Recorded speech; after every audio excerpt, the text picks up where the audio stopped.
Good morning. It is Friday, 8:20 a.m. In the morning here. And for those who are in certain parts of the world, it could be afternoon, it could be evening. Thank you for taking time to watch this video once again, and thank you for your ongoing support.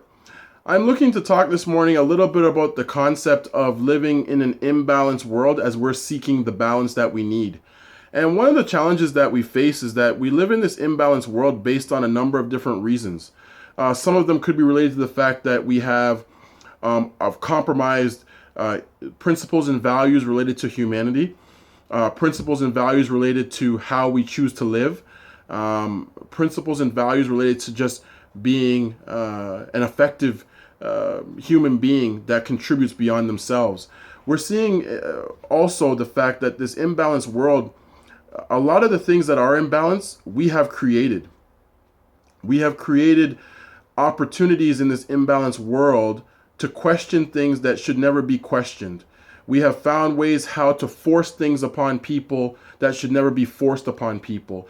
And we've allowed studies and science and doctors and different subgroups and subcultures to leverage information that ends up disempowering humanity, and yet they feel that they're empowering humanity. When we look at some of the challenges we face living in this imbalanced world as well, we're also seeing the fact that as the economy continues to be challenging for us to live in, we're seeing the challenges in our education system, where the education system from high school to college or university is becoming more of an assembly line mentality, where students come in, they get what they need, they go out. And there's less of that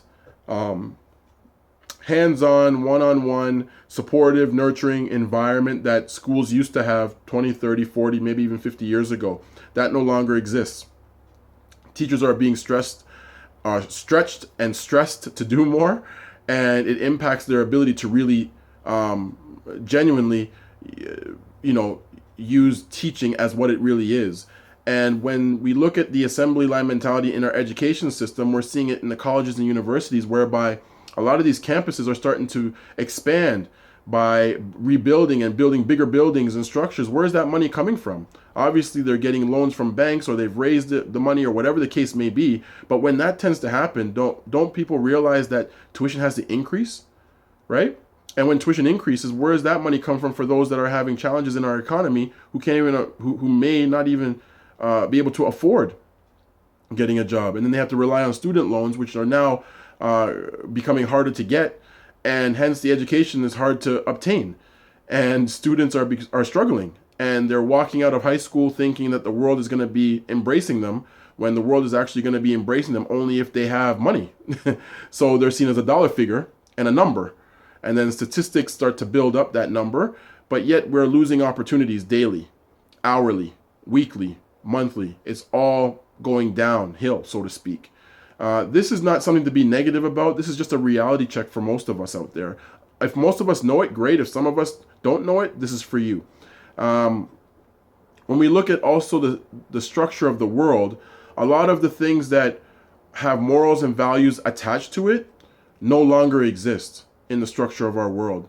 We have to learn now how to do things like embrace, accept, bring together, be almost forced in a mentality to accept something, when realistically, if it doesn't fit, you must acquit, as that famous line by Johnny Cochran was said in the O.J. Simpson trial. I always believe that when people have to force things on by putting it in the public eye, or putting it in your face, or making you acknowledge it to accept it, I believe that that's where that line comes from.